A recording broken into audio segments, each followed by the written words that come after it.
This is, he works in the Department of Germanic Studies in the University of Indiana. Very embedded in academic philosophy. He's the author of 2 books, Thinking with Kant's Critique of Judgment and then The Laboratory of Poetry. So this is obviously going to be a very different kind of talk from the one that we just heard.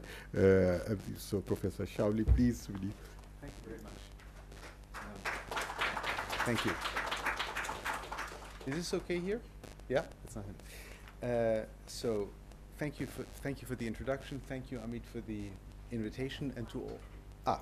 And thanks to all of the speakers. Some of what I say will resonate in. I think with what we've heard, the question of the impasse about activity and passivity that we heard. Can you hear me? No. Yeah, is this better? Yeah. Okay, I'll speak up. So I won't. So anyway, I'm delighted to be here, and thank you for bearing with me. It's been a long day. I'll try to make this worth your while. So my topic is falling and failing. Falling and failing, failing and falling, only a small gap divides the two, the gap that separates the stem of the first instance of the letter I from its dot.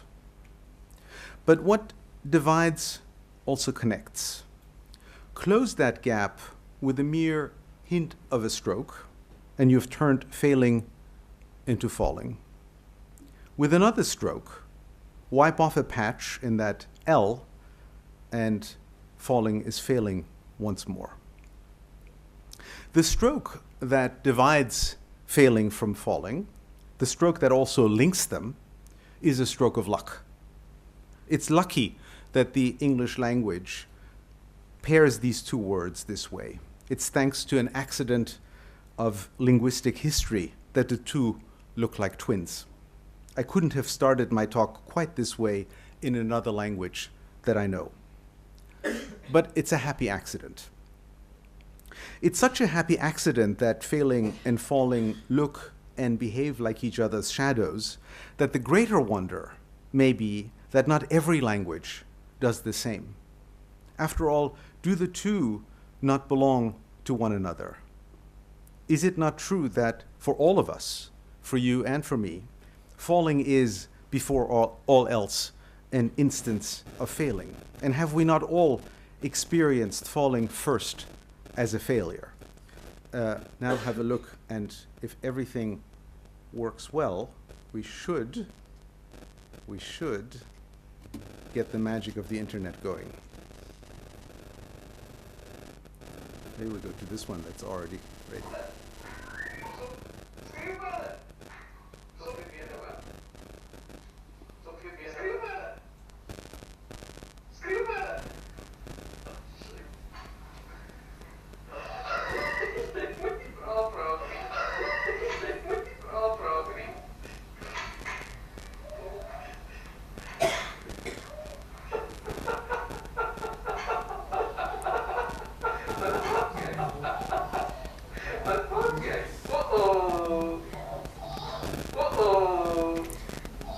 All right. Thank you. Thank you, Amit, for this. So, I didn't want her yet. You know scenes like this, if perhaps you even knew this. It's the first thing that comes up pretty much on YouTube when you type in baby trying to stand up. You've seen scenes like this, but more important, I think, you have lived them. Once you too were a baby rising and flailing and falling, and you know that even if you don't remember it. You don't need to. No, we're done. Thank you. There may be videos or photos of you starring as the child not quite managing to stand. Failing and falling then are joined not just because of an accident of English spelling, but because they're grounded in a fundamental physical condition that permeates human life and human existence, namely gravity. We live our lives pulled to the ground and pushing from it somewhere between heaven and earth. That makes it sound a bit fancier than I mean it, for pulling and pushing, unfortunately, do not cancel one another, allowing us to dwell, like this lady, in a state of suspended hovering. That's reserved for the gods, their messengers, and their various assistants. They know how to approach the ground to within an inch without letting their souls touch it, teasing gravity itself. We, on the other hand, we fly economy. We know hard landings. We tend to find ourselves in burdensome, often inelegant, and sometimes violent tangle with gravity. Our aspirations aim high. Our cultural norms point upwards. We reach for heaven, or at least for outer space, but without fail, heaviness weighs us down. Everything we do happens on this field of unseen forces fighting it out. Even the most commonplace acts are not exempt. You would not remain seated, nor I standing before you, were it not for the ceaseless chatter of sensors, nerve fibers, vestibular systems, synapses, and muscles holding us up. In no waking moment are we far from falling. It may be no surprise then how many of our cultural achievements turn on defying gravity. This is especially evident in feats of athleticism. Sometimes they take a brute force approach, lifting in the air what by all rights belongs to the earth. And since no practical aim is being served here, the purpose must lie in the fact that gravity itself has been denied its rights, at least for a moment. At other times, the human being builds for himself a launching pad that, like the magic carpet of fairy tales, carries him over the clouds and across the sky. Or the body finds ways of moving with such disregard for the laws of physics that we cannot even tell if it is rising or falling. Or, last example, someone manages to take flight and does so in a way that exceeds all necessity. There were certainly easier ways of scoring that basket.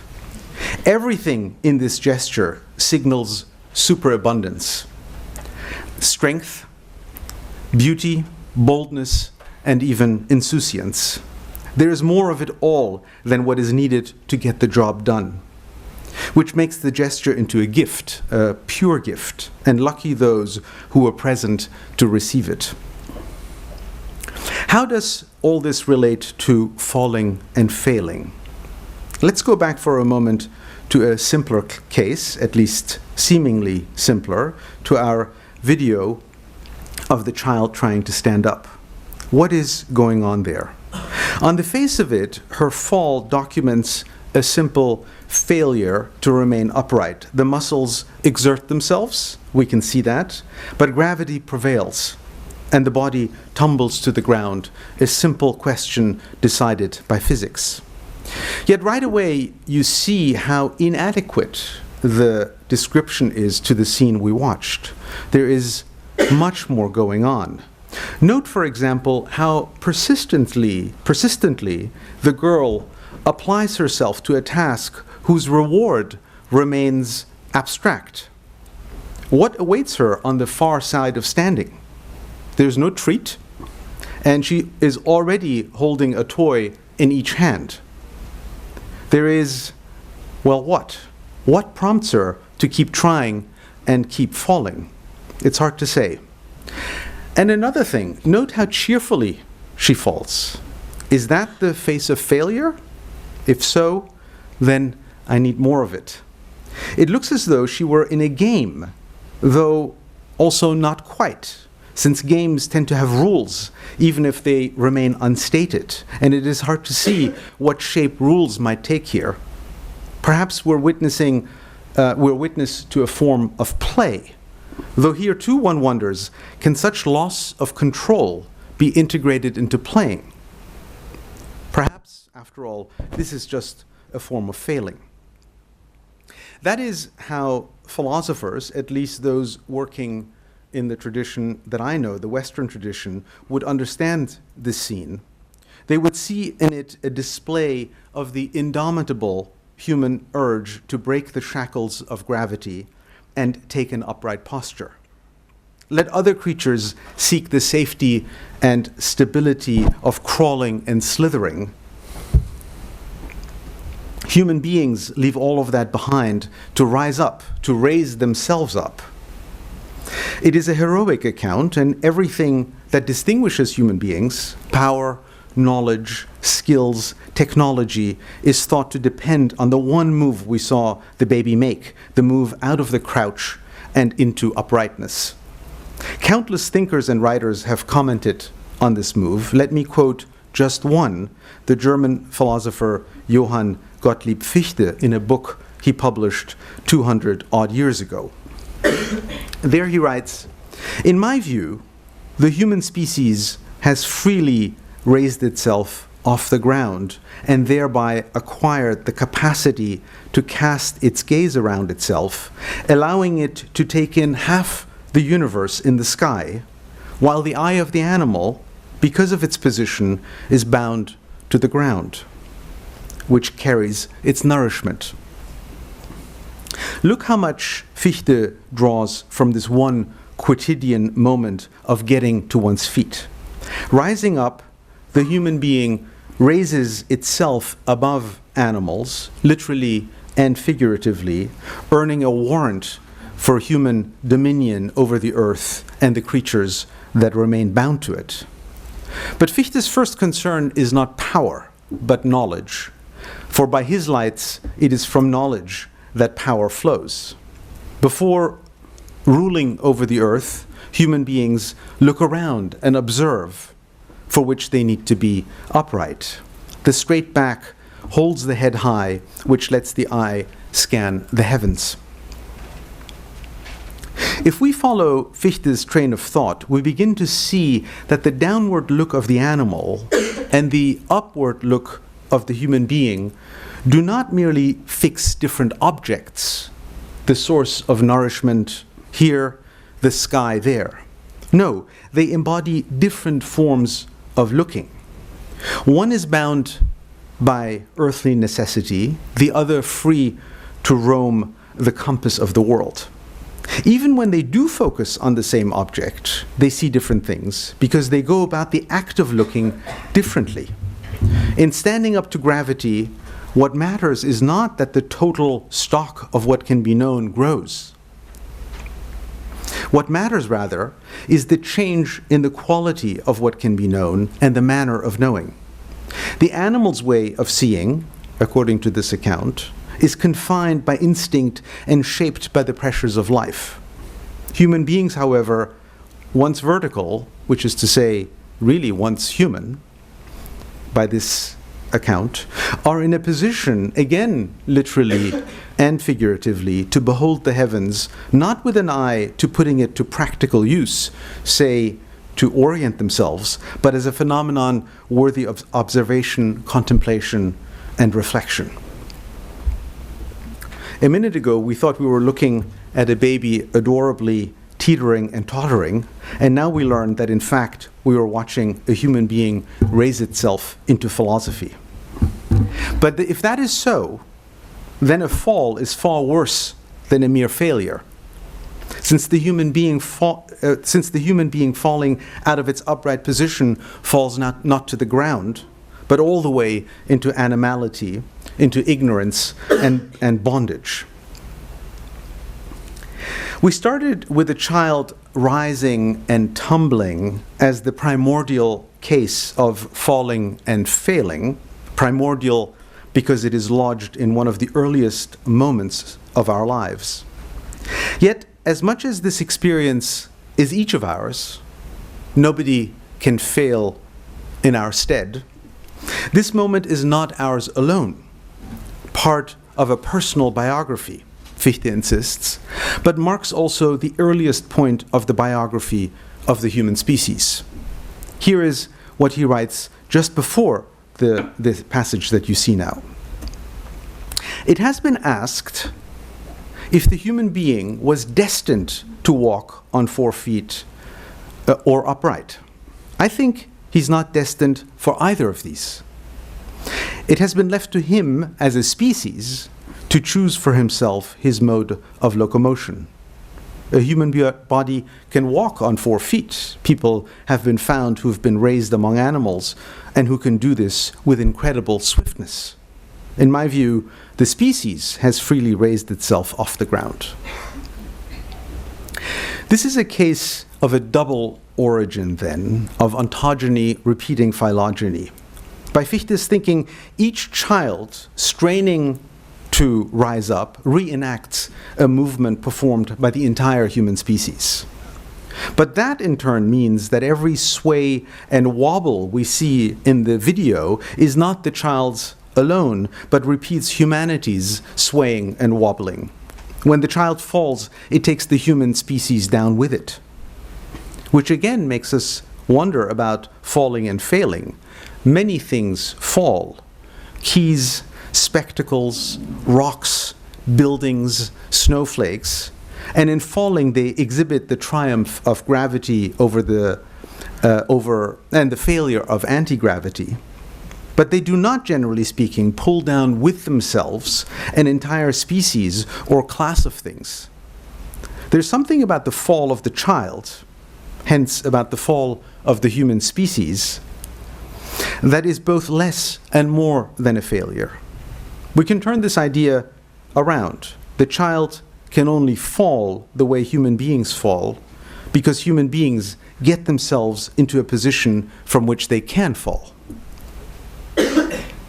If you want a burlesque version of this idea, turn to Plato's dialogue Theaetetus, where Socrates recounts the story of Thales, the famed mathematician and astronomer. So absorbed is he in studying the stars that he promptly falls into a pit. A servant who is watching him laughs and laughs at him. How does he expect to comprehend the world above when he cannot even see what lies inches in front of his feet? But Socrates wears the mockery and the fall as a badge of honor. The same jest, he says, applies to all who pass their lives in philosophy. They're all laughed at in the same way. You only fall the way Thales falls when you have glimpsed the universe in the sky, when you have faced the mystery and sublimity of the heavenly bodies, and when your gaze has bent back upon itself to include the place from which you gaze and the act of gazing itself. No wonder you overlook the pit by your feet and fall. The ignorant, the servant in this case, may regard that fall as a failure, when in fact it is an index of your achievement. It's interesting how this anecdote brims with aggressive laughter. The servant's ridicule is met by Thales' retaliatory laughter, real laughter, not pretend laughter, Socrates insists, a laughter meant to signal how utterly insignificant the cares of the common people seem to him. What to make of this dueling hilarity? And what about the laughter in our video? We hear the giggle of the little girl, but there's also the chortling coming from a man whose place in the sequence is ambiguous. He's both in the scene and off-screen. We hear him, but we do not see him. And we do not see him because he seems to be holding the camera, showing us the scene and at once invading it. Is his laughter like that of the servant? Is he laughing at the girl or with her?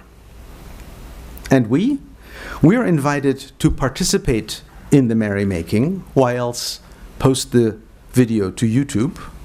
Do we align our laughter with one side or the other, or does it come from a third position? What finally is funny about a baby not quite managing to keep her balance? Or, for that matter, a man falling into a pit? I don't believe we will be able to settle an answer to these questions, but they do alert us to the link between falling and laughing. We all know that comedy is culturally highly specific, more than perhaps any other genre. Jokes tend to die in transit. Yet the humor of falling, which is at the heart of slapstick, this mysterious humor, I think, seems to defy this truth. The pratfall may be the closest thing we have to a globally cherished prank. Do we laugh to acknowledge the fragility of our place in the world, manifesting itself in the fall? Were that so, how apt it would be, since laughing, like the falling that prompts it, is available only to those creatures who have loosened their entanglement with the world. You may think that Fichte's account puts too great a stock in linking high-minded human capacities such as freedom and reason to the upright posture, and you would be right. In this, he echoes the many thinkers who have put forward similar ideas.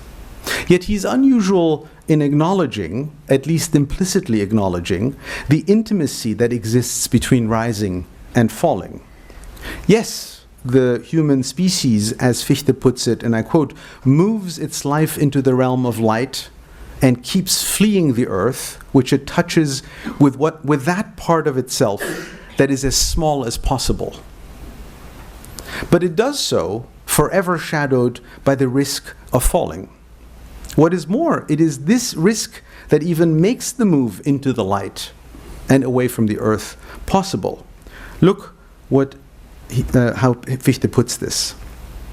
Thanks to its daring gait, which is a continuous expression of its boldness and its skill in observing its balance, the human species keeps practicing its freedom and its reason, remains in a state of becoming, and expresses this state of becoming.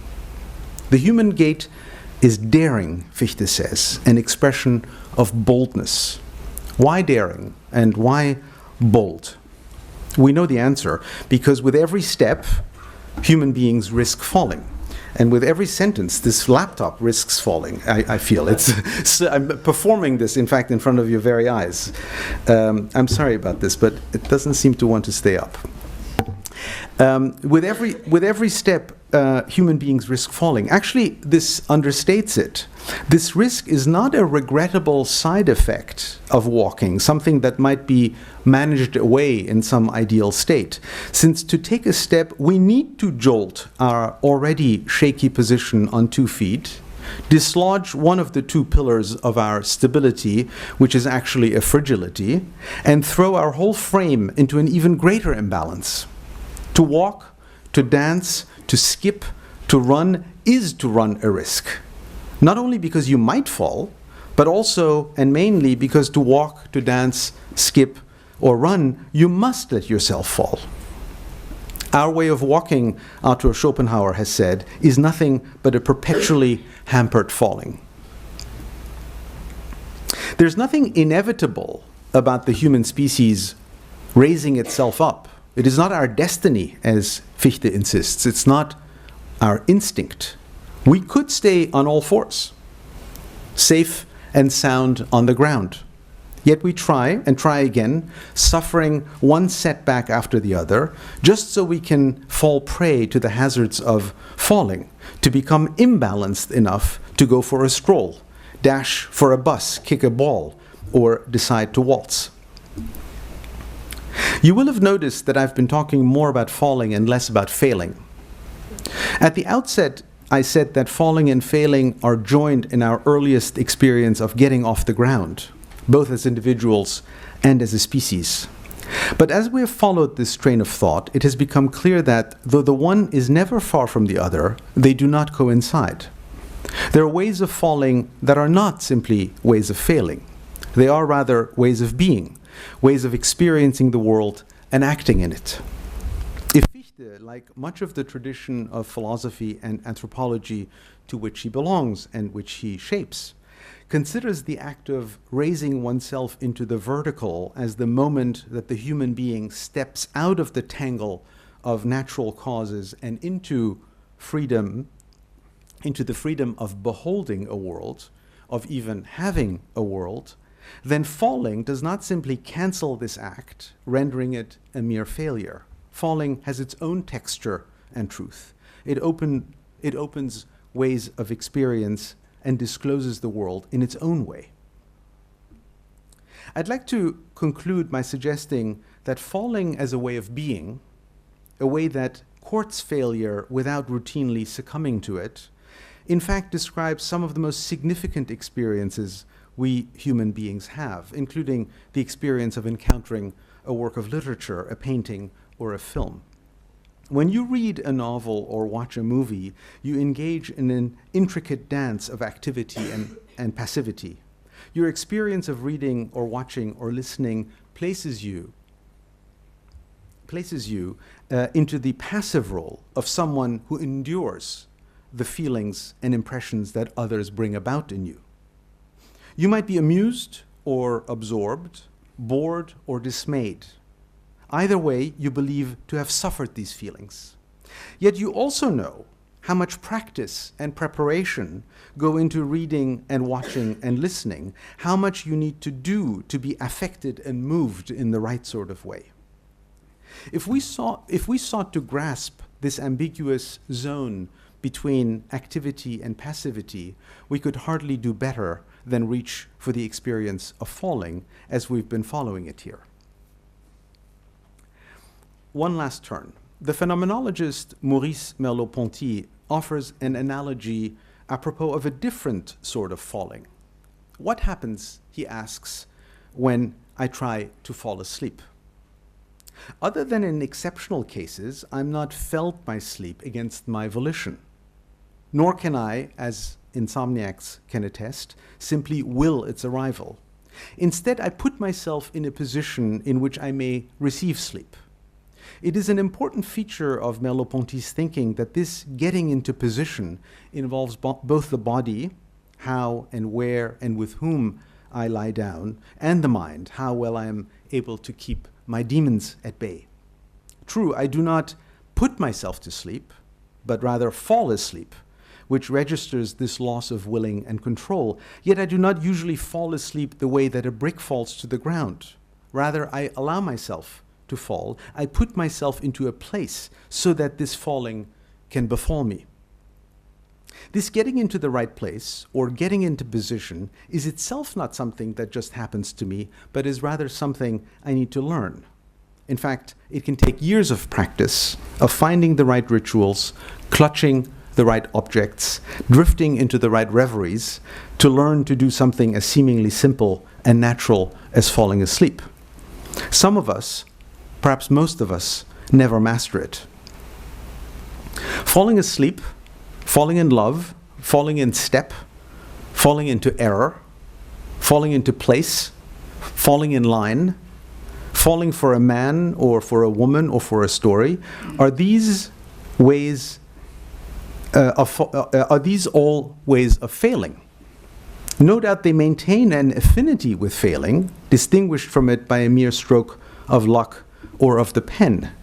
It is likely true of all human ways of being that they remain cheek to jowl with failure. Yet it is just this kinship that falling keeps with failing that allows it to open to the human being distinct ways of being in the world. Thank you so much for your attention. I'll close this. Thank you. Thank you very much for that talk that is scholarly and yet lucid and entertaining. Thank you very much. I think Michel actually brings to the table a sort of deep underlying binary that characterizes, as he puts it, Western thought. On the one hand, falling, failing, being confined to the ground. On the other hand, apparently, standing upright, which, by a process of opposition, you might equate with success, and then equate that success with the very condition of being human, and then aspiring ultimately to the skies. Of course, Michel complicates that binary, and I mean there's a lot to talk. I mean there's a lot you can do with that basic thing of falling, and let's do it. So, if there are any questions, if there's energy left,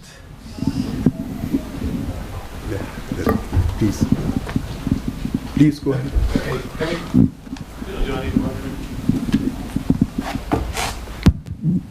Thank you very much, Michel. It's a fascinating talk. And I'd just like to go back to the baby for a moment and what was happening in that clip.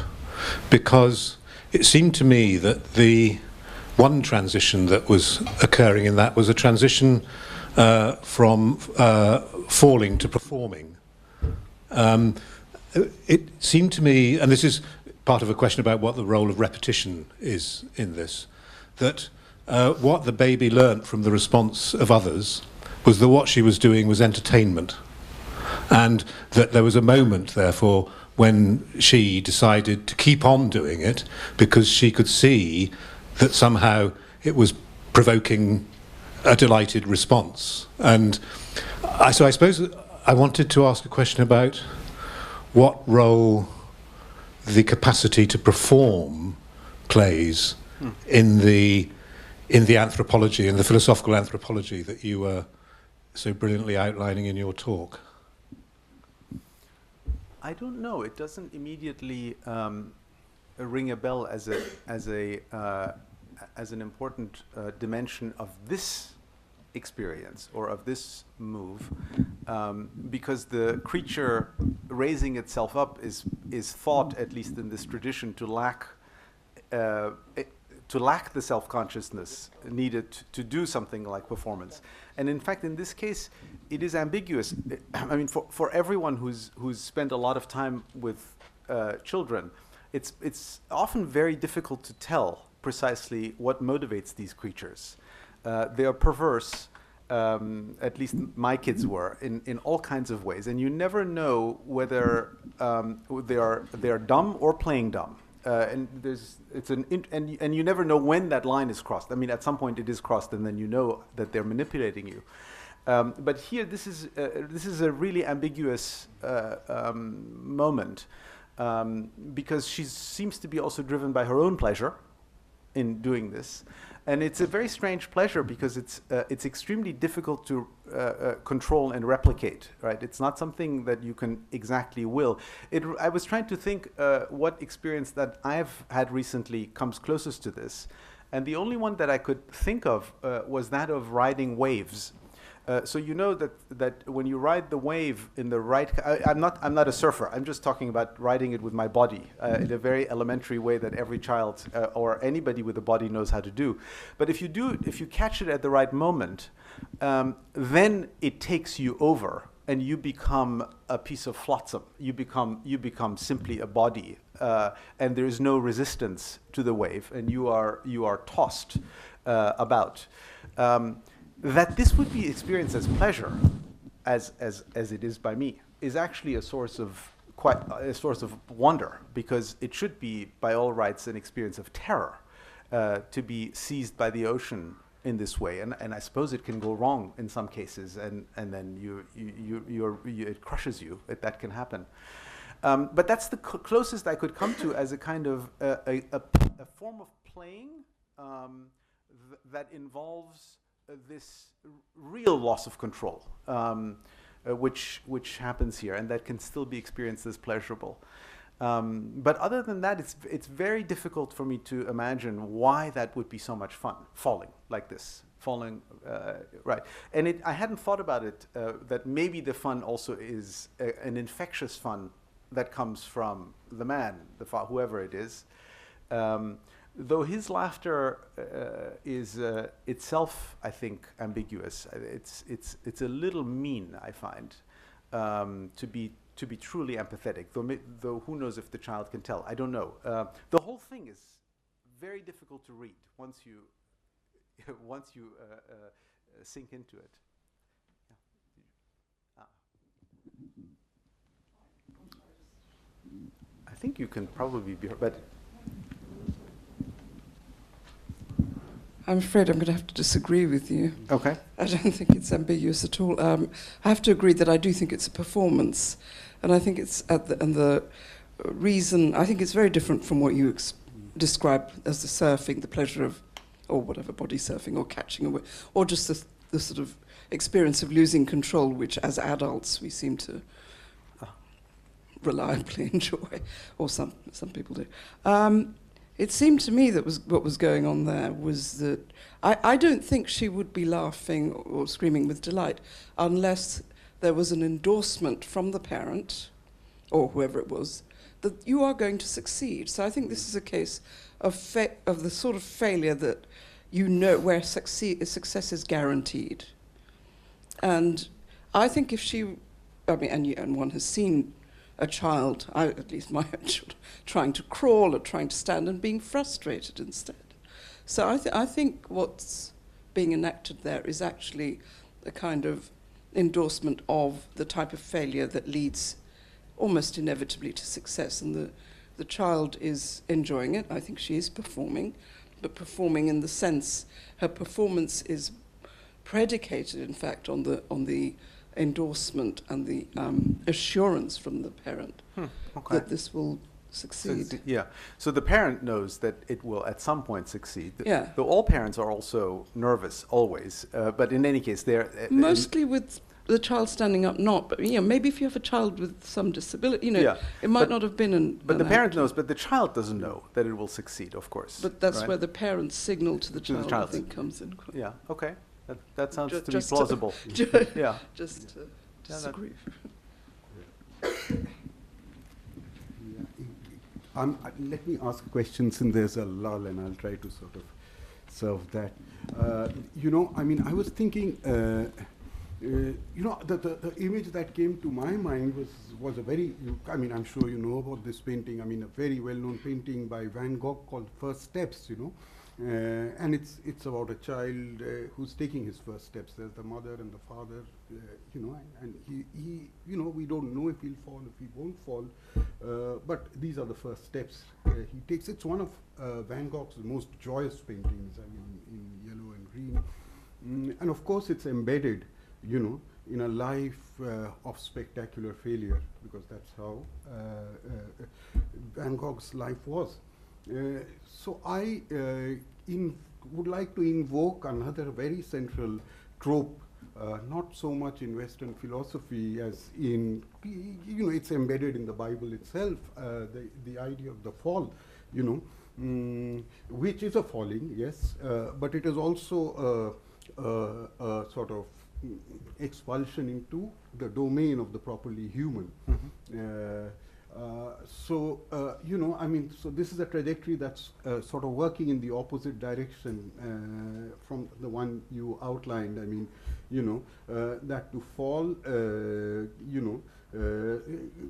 is an ambiguous. It's really very difficult to put it in a binary opposition to, to standing up.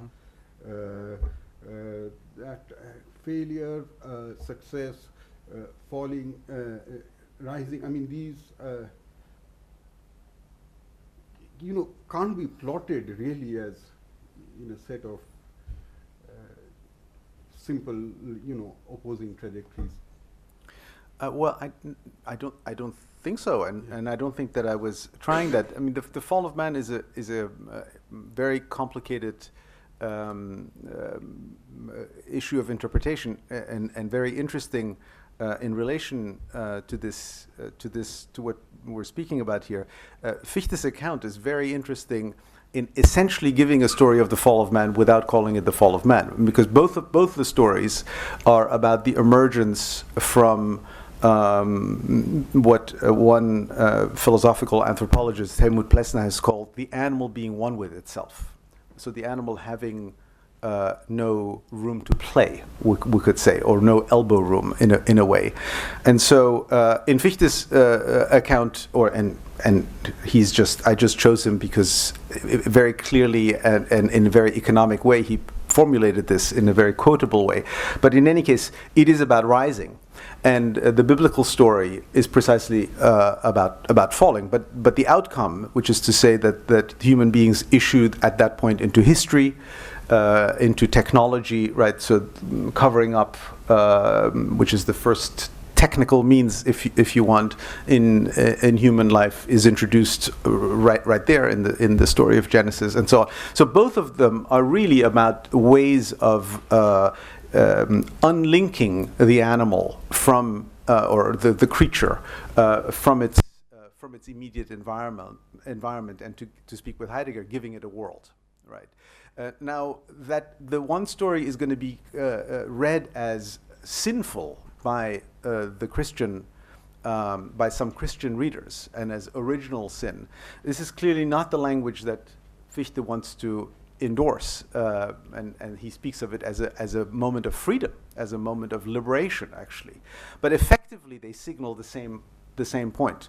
What interested me about Fichte is that the risk and the possibility of falling is not a one-time event that happened in some primordial past, and now we're fallen, and so here we are, and so we can either find Christ or we can continue to be fallen. No, but it's a continuous presence in all human activity and culture. It's part of the in a way essence of human existence, to be falling constantly. And it's this risk or this play with falling that actually, as he says, makes the possibility of rationality and freedom even available to us. The two are very close, but also quite far in the way that they work. Also, interestingly, in The Fall of Man, there is nobody false. I mean, there's no actual. I found this very interesting. It comes from the Latin term cadus, which means fall, as in a case. But it's a fall, but it has also. I don't know Latin very well, but it also means accident and chance. So it's a very complicated term that somehow is transformed into the simple notion of sin at some point, which is only one of its many, many possibilities. Rosie. Thank you for a wonderful talk, Michel. These are slightly inchoate thoughts, but I'll try and... So the word that has been going around in my mind is intention. Some of the questions, for instance, I've already... When there was all the questions about the child, is the child falling intentionally or not? What I wanted you to reflect on further, I mean, it's not even a question. Does one ever actually fall intentionally? And apart from your example of becoming flotsam in a wave, so then yes, perhaps one does also sometimes fall intentionally. Does one fail intentionally? What is the role and relationship of intention in both falling and failing? And does that complicate, our response to what you say? No, I think it's a key question, and I don't think that there is a way of directly categorizing it. Here's what I would say: there is no way of intending to fall asleep, or intending to fall in love, or intending to fall for the Kafka story that was read to us earlier. I think all of these are false. At the same time, there are ways in which, and that's culture, in which human beings have developed procedures for themselves, many of which are unconscious, many of which are not ones that we can codify, in which something like this can happen, in which you can become the receiver of such a fall, without it ever being something that you can bring about, right? You cannot bring about falling in love, but you know about yourself when you think back to your biography that there were times that you were more prone to it than others. And the same thing with falling asleep. You know that at some points, we know this from everyday experience, you're more prone to it than at other times. It still doesn't mean that you can make it you can make it happen. So then we develop rituals around it and so on. Just as we develop rituals around reading or going to a gallery or going to a movie. I mean, these are all activities that entail, in a way, the preparation for falling, without there being any assurance that anything like that might actually happen. I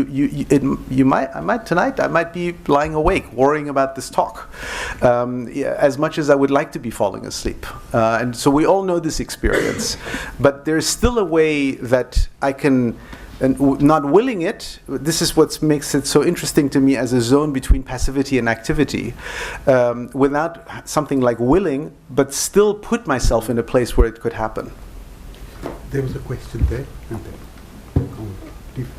I think you wanted a question. Yeah. Okay, thank you. Sorry, forgive me. Got to throw falling pregnant in there as one that you didn't hear. Maybe that's a feature of my own Catholic childhood. You fall pregnant. Oh, I don't think I'd heard this expression. Okay. Yeah. I think in French, I know it from French, but not from English. Okay, that's interesting to know about. Okay, falling pregnant. Yeah. I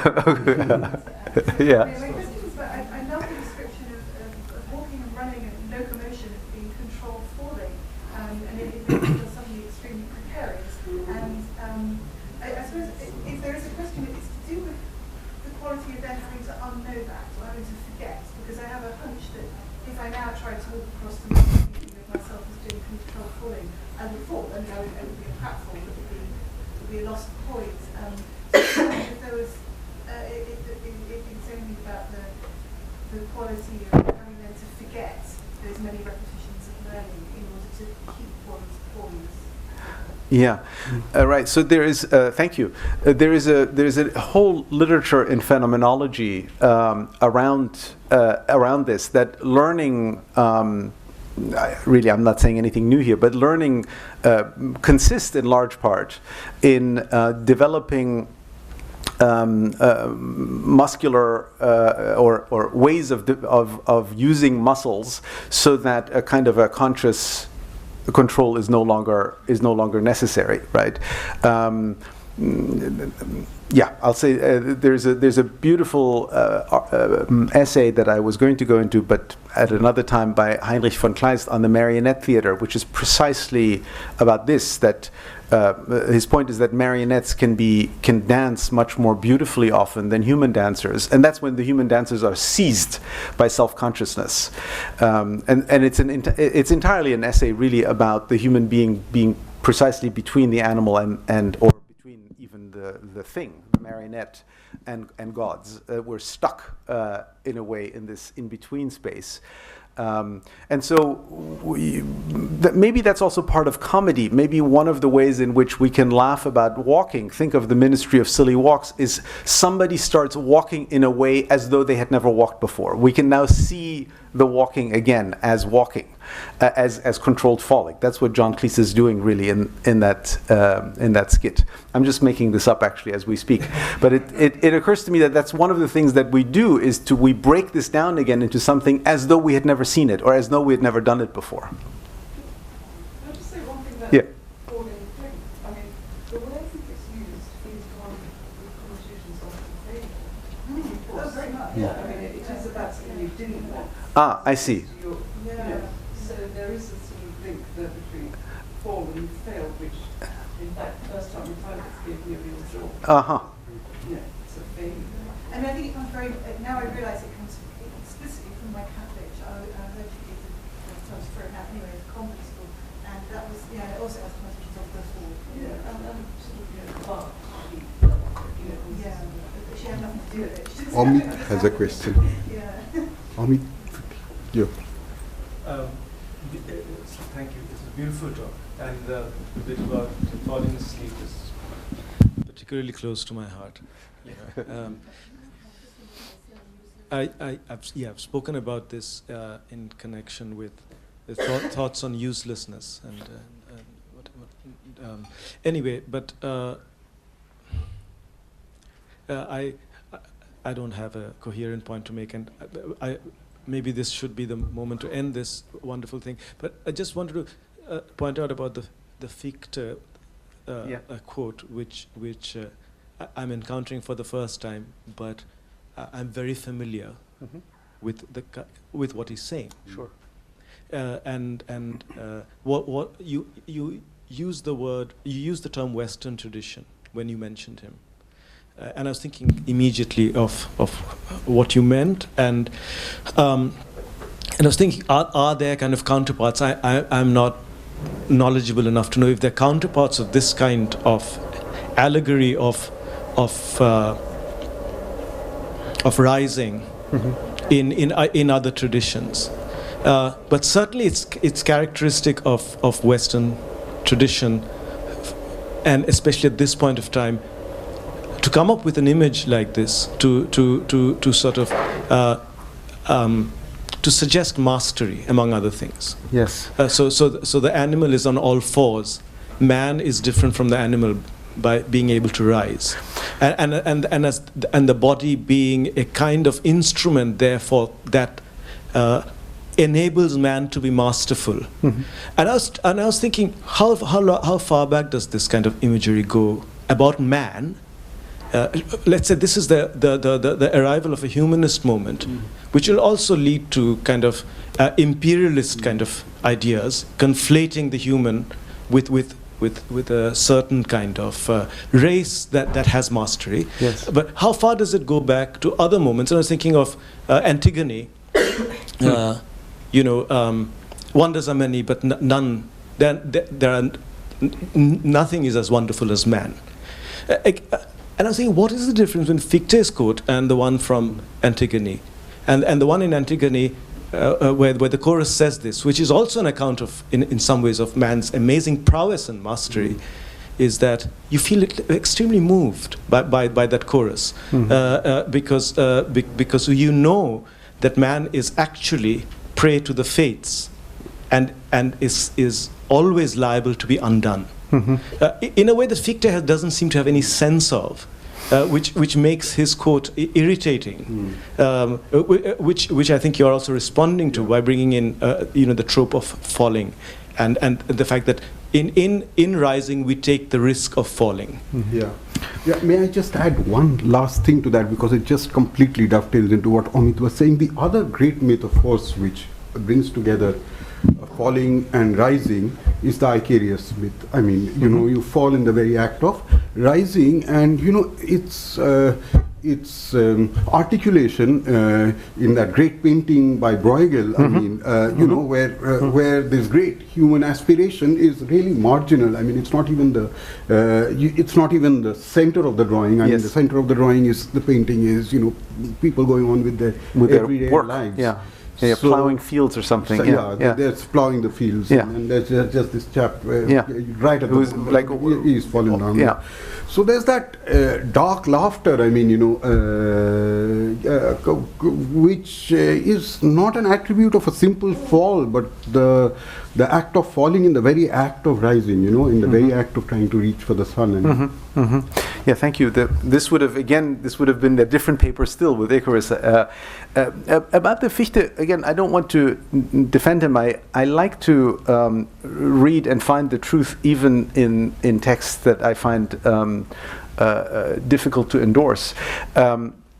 What I found interesting here is that that this hubristic position of the human being is paired with a tremendous fragility. He doesn't spell it out, but it's there to see when he talks about the boldness and the risk in walking. And of course, this then is picked up, for example, by Schopenhauer only a couple of decades later in this quote that I gave you about the fall. And then Nietzsche turns it further. So it does take a couple of geniuses to still do this, but it's already available here to recognize, well, if this is supposed to be the mark of our supremacy, it is also the mark of our fragility. And it is also the moment at which not the moment, but it's the emblem of the way that the human being becomes a question for itself. You can connect this, for example, with the riddle of the Sphinx, right? The question is what goes on 4 legs in the morning. I mean, there are different versions of it, but let's just take the simplest one: 4 legs in the morning, 2 at noon, and 3 at night. And Oedipus is the only one who can answer it. At which point the Sphinx shatters itself, just jumps off the cliff and is gone. The question is then solved in a way. But anyway, so it is about the posture, right? This question, the riddle of the human being, which then comes to dominate. Again, I only want to speak about the Western tradition simply because I'm ignorant of the others. I'm not making any claims about the others. The question about the human being and what is the essence of the human being, which is what Plato says is the center of philosophy, is already formulated there in terms of posture, in terms of how we relate to the earth, right? But it is not just about dominance. It is that too, but it's also about fragility, right? It is that we are a question to ourselves in this way. So this is the part that for me was the most powerful in this train of thought. Thank you. Thank you. I think maybe we should. Yeah. Thank you very much. Well, thank you for your patience and endurance. I know it's late.